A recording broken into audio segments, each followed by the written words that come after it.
Assalamualaikum warahmatullahi wabarakatuh. Perkenalkan, kami dari kelompok 6 di sini akan membahas mengenai implementasi kriptografi berupa blockchain, tanda tangan digital, dan juga end-to-end encryption. Sebelumnya, perkenalkan saya Amanda Putri dengan NIM D121221067 bersama kedua rekan saya. Perkenalkan, nama saya Aulia Tiffany dengan NIM D121221054. Perkenalkan, saya atas nama Dandia Serap Wahid dengan NIM D1211060. Jadi pada bagian kali ini saya akan membahas tentang blockchain. Nah, apa itu blockchain? Pasti di kepala kalian tuh blockchain itu seputar Bitcoin. Tapi sebenarnya nggak sesederhana itu, guys. Jadi blockchain itu sebetulnya adalah teknologi penyimpanan data yang tidak terpusat pada suatu tempat, tapi tersebar di banyak komputer atau yang biasa disebut dengan modem. Data ini disimpan dalam bentuk blok-blok yang ada pada layar saat ini. Nah, hebatnya setiap blok ini dilindungi dengan kriptografi canggih, jadi nggak sembarangan bisa diubah-ubah. Bayangkan aja seperti rantai yang ada gambar rantai kan. Nah, ini tuh blockchain. Jadi ada blok dan ada chain. Jadi semacam konsep balok dan rantai. Jadi ketika salah satunya diputus, maka yang lain bakalan ikut terpengaruh. Dan sebenarnya blockchain ini bekerja dengan cara menarik loh. Kenapa? Karena tiap blok itu mempunyai informasi data, hash unik, sidik atau sidik jari, dan link ke blok lainnya seperti ini. Lihat hash di blok 1 itu 6942. Nah, itu akan menjadi link untuk blok kedua. Jadi kalau salah satu diubah ya yang lainnya bakalan dipengaruhi. Nah, blockchain itu punya hubungan erat dengan kriptografi. Apa? Karena kriptografi ini adalah jantung blockchain itu tersendiri. Pertama, bagaimana saya terkaitkannya? Pertama, kriptografi hash digunakan untuk mengamankan data di setiap blok. Jadi, setiap blok dalam blockchain merupakan sidik jari yang disebut hash. Ini dihasilkan dari berbagai macam algoritma. Salah satunya itu SHA-256. Kalau ada sedikit aja perubahan di data, maka hasilnya akan langsung berubah total. Kemudian kedua, kriptografi ini punya kunci publik dan kunci private. Ini digunakan untuk autentikasi transaksi. Misalnya kalau kita mau kirim Bitcoin, kita pakai kunci privat untuk menandatangani transaksi dan orang lain bisa memverifikasi tanda tangan itu dengan kunci publik kita. Intinya kriptografi itu memastikan blockchain itu aman, transparan, tetapi tetap menjaga informasi, tetap menjaga privasi penggunanya. Jadi nggak heran kalau blockchain itu disebut sebagai kombinasi sempurna antara ilmu matematika dan komputer. Jenis blockchain itu sebenarnya ada banyak, tapi di sini saya memperkenalkan juga. Yang pertama itu public blockchain, kayak Bitcoin, siapa aja yang gabung bisa ikut transaksi. Yang kedua itu private blockchain. Nah, biasanya dipakai untuk sebuah perusahaan karena aksesnya terbatas. Dan yang ketiga itu ada konsorsium blockchain. Ini kayak semacam bentuk blockchain blockchain yang bareng-bareng. Jadi kayak beberapa organisasi bergabung bentuk satu blockchain. Ini biasanya dimanfaatkan untuk sistem perbankan. Jadi kayak satu data itu bisa diakses banyak bank. Kalau misalnya sama. Nah, penerapan blockchain ini banyak di banyak sektor loh. Contohnya keuangan, kayak Bitcoin, kemudian ada logistik. Misalnya dipakai buat ngacak barang. Jadi tahu mana barang yang asli, mana barang yang palsu.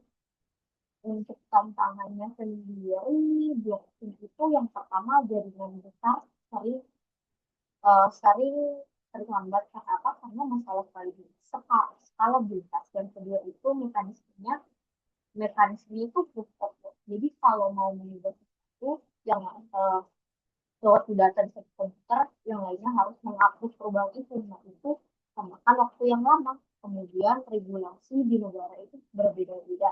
Jadi adaptasi yang terbatas. Dan terakhir, banyak orang atau perusahaan yang belum mengerti cara teknologi karena teknologi ini terbilang baru, baru naik daun. Intinya blockchain itu ibarat fondasi buat sistem yang lebih aman, efisien, dan transparan.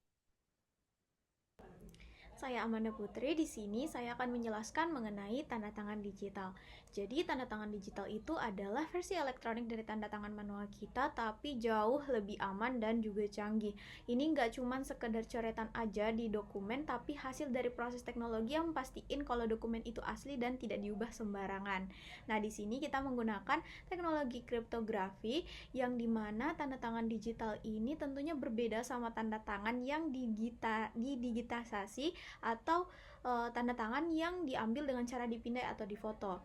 Nah, dan juga di tanda tangan digital itu nilai kriptografisnya itu bergantung sama isi pesan dan juga si key-nya.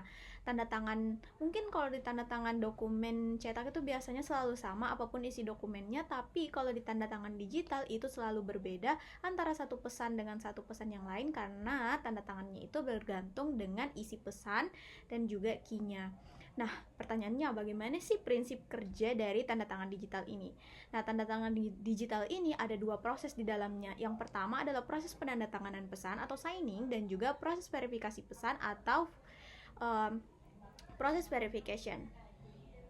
Nah, kalau diambil dari si signer atau si pembuat tanda tangan ini, si pembuat ini yang pertama itu membuat tanda tangan digital dari sebuah pesannya dengan langkah-langkah. Yang pertama itu adalah membuat hash dari pesannya itu. Jadi pesannya itu akan diproses melalui fungsi hash, yang dimana fungsi hash ini nantinya akan menghasilkan sebuah nilai hash yang disebut sebagai message digits atau MD. Nah, yang dimana MD inilah yang akan menjadi hal unik dari si pesannya ini. Nah, lalu nilai hashnya tadi itu dienkripsi pakai private key milik si signer, yang dimana hasil enkripsi inilah yang akan menjadi signature atau tanda tangan digital dari pesan tersebut. Nah, lalu akan pesan asli dan juga tanda tangan digital ini akan dikirim ke verifier, yang dimana pesannya itu tetap dalam bentuk aslinya, sedangkan tanda tangannya itu adalah hasil dari enkripsi nilai hash. Nah, kalau dari proses si verifier, itu adalah langkah yang pertama adalah mendekripsi tanda tangan digital yang diterima dengan menggunakan public key milik si signernya ini. Nah, hasil dekripsi inilah adalah nilai asli yang dibuat sama si signer yang berupa nilai tadi message digitsnya itu. Nah, lalu si verifier ini juga memproses pesannya ini dengan menggunakan fungsi hash. Fungsi hashnya ini akan menghasilin message digits yang baru yang diambil dari pesan yang asli. Nah, lalu si verifier akan membandingkan nilai hash dari keduanya, yakni tanda tangan dan juga nilai hash yang baru dari si pesannya. Kalau message digits keduanya itu sama, itu artinya pesannya itu nggak berubah semenjak ditandatangani, dan juga pesan itu berasal dari si pemilik kunci private atau si signernya itu. Nah, kalau dari jenisnya itu sendiri, tanda tangan digital itu punya beberapa jenis tergantung dari tingkat teknologi dan juga tingkat keamanannya. Yang pertama, ada tanda tangan elektronik sederhana, yang dimana ini nggak ada enkripsi, jadi tingkat keamanannya itu rendah. Lalu ada tanda tangan elektronik tingkat lanjut, yang dimana ini untuk biasanya digunakan untuk transaksi bisnis dan juga legal, dan ini biasanya dikeluarkan oleh digital resmi gitu. Terus ada tanda tangan berkualifikasi, yang dimana ini memenuhi hukum standar internasional, dan juga ada tanda tangan biometrik yang menggunakan sidik jari retina yang aman tapi membutuhkan perangkat khusus. Lalu ada tanda tangan berbasis blockchain-nya juga. Nah, implementasi tanda tangan digital di dunia nyata itu seperti apa? Nah, ada di beberapa bidang. Yang pertama bisa di bisnis, seperti untuk tanda tangan kontrak kerja, ada juga untuk di perbankan, pemerintahan, untuk misal pembuatan surat izin usaha, dan lain-lain. Lalu ada di pendidikannya juga, lalu ada di bidang kesehatan juga ada. Nah, tapi tanda tangan digital ini juga punya beberapa tantangan dan resiko, seperti karena ketergantungan teknologi, karena dia membutuhkan perangkat, internet, dan software yang memadai. Lalu resiko keamanannya. Nah, ini si private key-nya ini tadi bisa dicuri atau retas, jadi tanda tangannya itu bisa disalahgunakan. Lalu masalah kepercayaan pada sertifikasi digital, lalu biaya implementasinya itu sangat membutuhkan biaya yang cukup besar, dan juga yang terakhir adalah kendala hukum di beberapa negara, karena tidak semua negara itu mempunyai regulasi yang jelas terkait tanda tangan digital, sehingga penggunaannya itu bisa dipertanyakan secara hukum di tempat-tempat tertentu. Perkenalkan, saya atas nama Dandia Serap Wahid dengan NIM D121 1060. Di sini saya akan menjelaskan tentang enkripsi end-to-end. Apa itu enkripsi end-to-end? Enkripsi end-to-end adalah teknik kriptografi yang memastikan bahwa hanya pengirim dan penerima yang dapat membaca data yang dikirimkan dalam komunikasi. Data dienkripsi di perangkat pengirim sebelum dikirim dan hanya dapat dienkripsi oleh perangkat penerima. Bahkan penyedia layanan, peretas atau pihak ketiga lainnya tidak dapat mengakses atau memahami isi data tersebut karena mereka tidak memiliki kunci private yang diperlukan untuk mendeskripsikan pesan. Teknologi ini sering digunakan dalam aplikasi pesan instan, layanan email, dan platform komunikasi untuk melindungi privasi pengguna serta mencegah intersepsi data selama proses transmisi. Lanjut, karakteristik dari end-to-end enkripsi tersebut. Pertama, yaitu privasi maksimal. Pesan hanya dapat dibaca oleh pengirim dan penerima yang sah. Kedua, desentralisasi kunci. Kunci enkripsi disimpan di perangkat pengguna, bukan di server penyedia layanan. Yang ketiga, keamanan berlapis. Menggunakan algoritma enkripsi canggih seperti AES-256 atau RSA untuk mengamankan pesan. Nomor 4, proteksi metadata. Enkripsi end-to-end biasanya tidak hanya melindungi isi pesan tetapi juga mencegah pelacakan metadata seperti waktu pengiriman atau lokasi. Nomor 5, tidak ada backdoor. Sistem ini dirancang agar penyedia layanan atau pihak ketiga tidak memiliki akses, bahkan jika diminta oleh otoritas tertentu.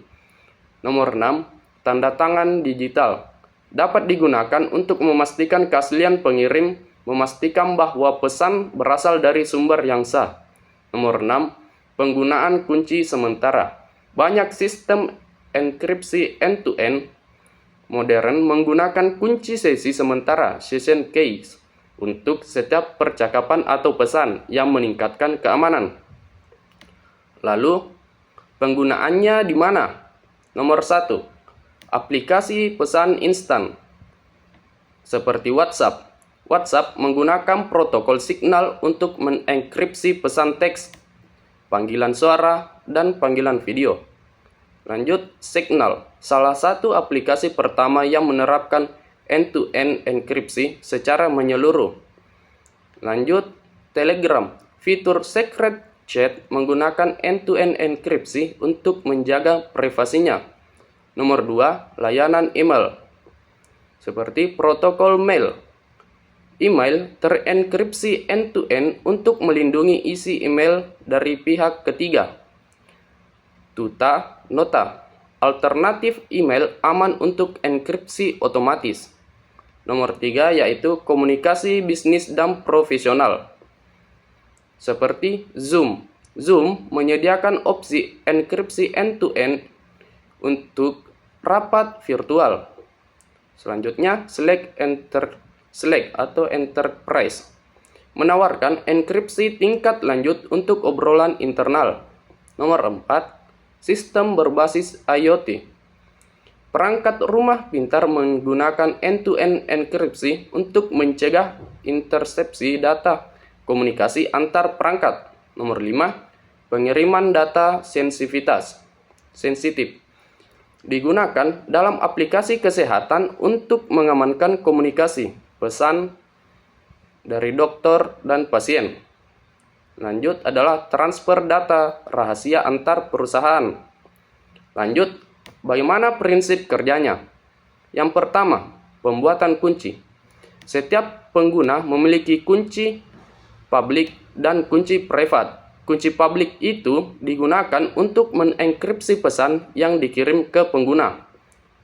Dan sedangkan kunci private digunakan untuk penerima untuk mendeskripsikan pesan tersebut. Kunci ini hanya disimpan di perangkat penerima. Nomor 2, enkripsi pesan oleh pengirim.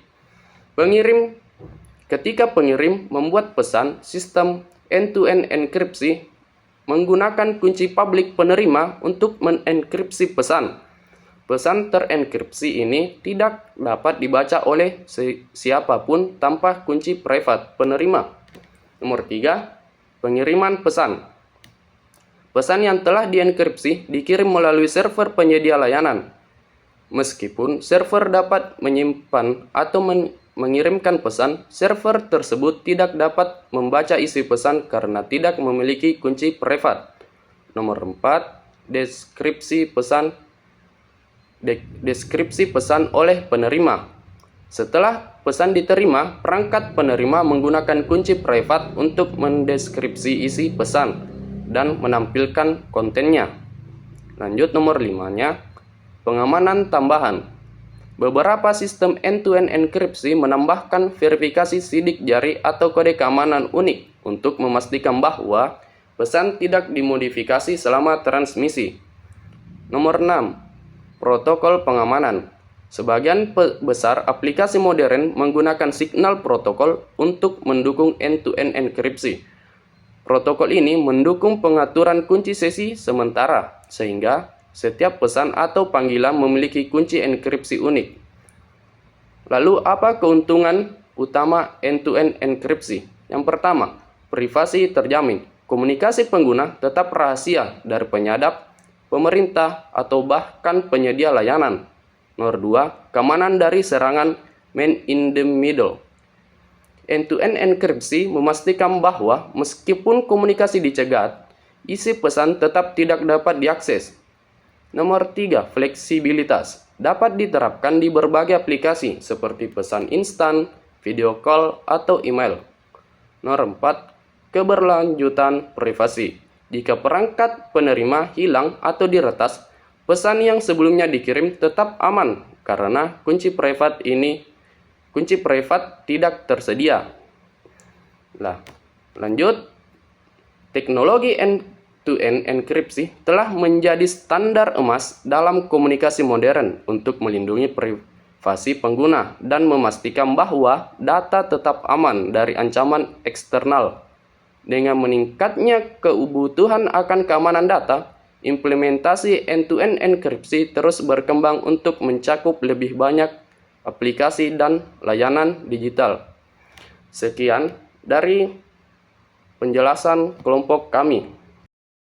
Jadi kesimpulannya itu, blockchain adalah teknologi yang mengubah cara kita menyimpan dan memverifikasi data dengan keamanan tinggi dan transparansi.